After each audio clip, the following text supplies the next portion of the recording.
Yes, so good afternoon, everyone. Thank you so much for coming to our presentation on emotion regulation in internet addictive behaviors. We are Xian Zong and Elizabeth from Free University Amsterdam. So a little bit introduction to this topic. Nowadays, we rely more and more on the internet. Internet addiction is a big problem among young people, and it relates to emotion regulation according to the academia. Emotion regulation is a psychological term defined by growth as the activation of a goal to influence the emotion trajectory. So in the psychological theory, six well-recognized human emotion regulation strategies are acceptance, avoidance, problem-solving, reappraisal, rumination, and suppression. Emotion regulation process plays a vital role in the internet or social media addiction. Internet addiction is associated with having greater difficulties in emotion regulation, and it seems to act as a dysfunctional regulator of emotional distress. An inadequate ability in emotion regulation could be the reason why social media addiction happened to so many individuals. About antidepressant therapy, it can restore synaptic plasticity for certain cognitive functions, basically to make the person feel better. So this is the base model. As you can see in the beginning, you receive stimulus from the outside world, for example, an urge to do something, and then your body senses the stimulus. You feel the urge, and then your mind responds to the urge, and eventually you prepare and execute an action. So this model can be used in behaviors like going to social media or expressing your emotions. And so the research subject is a depressed person who suffers from medium to high level of stress. And as you can see here, this is the base layer of the multi-layer adaptive network model. And there are a few main elements here. So there are two WS states. There are stimulus from the outside world, which are stress and social media. And then you sense the stimulus and make representation in your mind, and it impacts in the positive and negative belief states, which are BS plus and BS minus. And then the adoption of three emotion regulation strategies, as you can see here, the CS states, control states of avoidance, appraisal, and suppression. So about reappraisal, it means to retell the story in a positive way.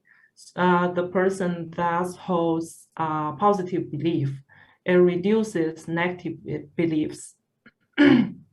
And suppression, meaning not expressing negative emotions or feelings, which doesn't impact belief states.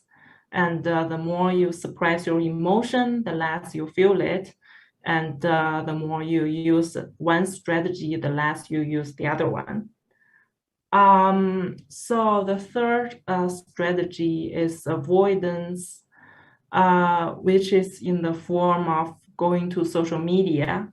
So the more this person is stressed, the more he goes to social media. So he prepares and executes avoidance behavior. This behavior can remove stress from the outside world in the short term. As you can see here, PSA, ESA, they are preparation and execution, and WSA, which is impacted by these other two states.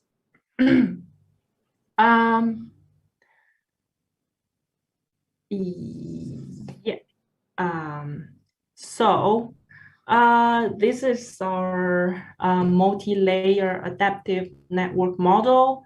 As you can see in the first and second layer, they show plasticity and the meta-plasticity of this person. So in cognitive and learning theories, the more you practice something, the stronger your neuron connections are, and the quicker you learn it. And emotion regulation strategies can be learned and unlearned. Your neurons are adaptive. The connection weights between neurons and your learning speed change as you learn it. Yeah. So as you can see in the first layer, connection weights of 3 strategies and the threshold of adapting avoidance are presented. They are impacted by corresponding states in the base layer and the second layer. The threshold of sensitivity to social media is also adaptive. The more you use it, the vulnerable you are, so you want to use it more. And yeah, in the second layer, the learning speed of 3 strategies are presented. As the connection weights of neuron change, your learning speed also changes accordingly. So basically, the more you learn it, the quicker you learn it. Yeah, so this model is temporal causal model. The temporal aspect means the value of each state in the network is changing over time gradually.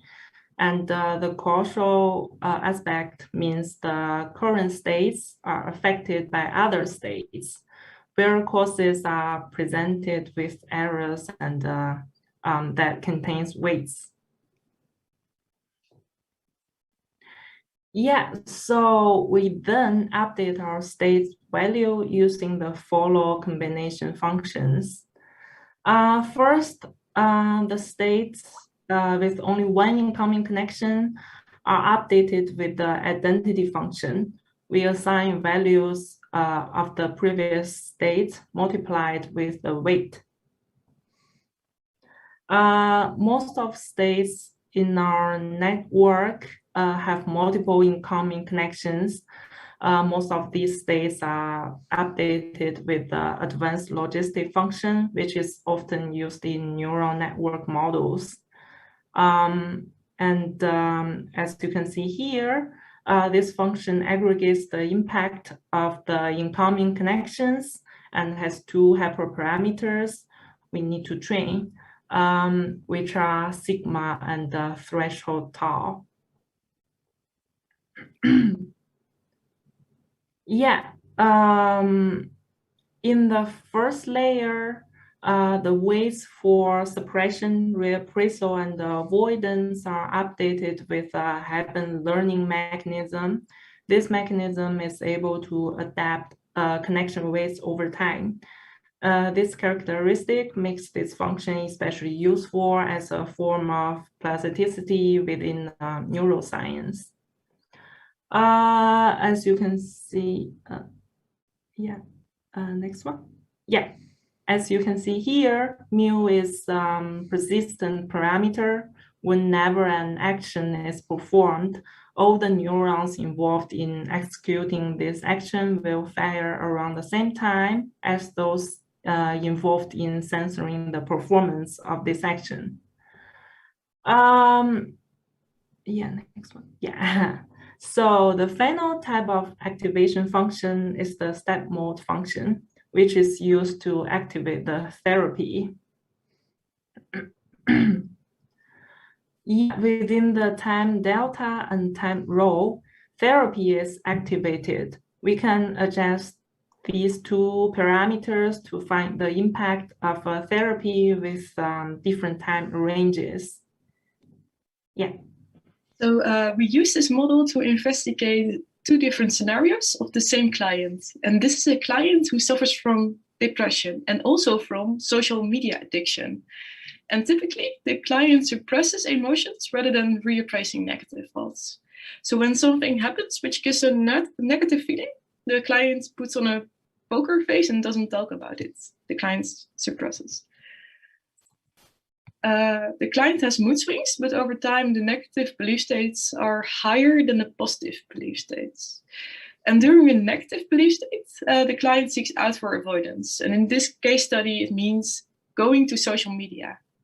And going to social media gives a short-term positive feeling, but the next time the client feels bad, the client is likely to go back to social media again. And this goes on and on and on, developing some kind of addiction. And we will investigate the situation with and without therapy. So during therapy, the client receives antidepressant treatments, which helps to reactivate the reappraisal mechanism.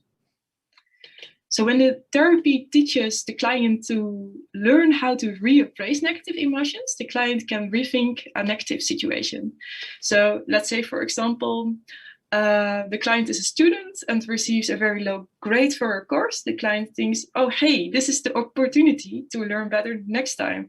So the client learns how to find a more positive interpretation of a bad situation, and this way finds a more positive belief state, where ultimately the client doesn't need to seek out for avoidance anymore, but instead relies on a more natural and healthy emotion regulation.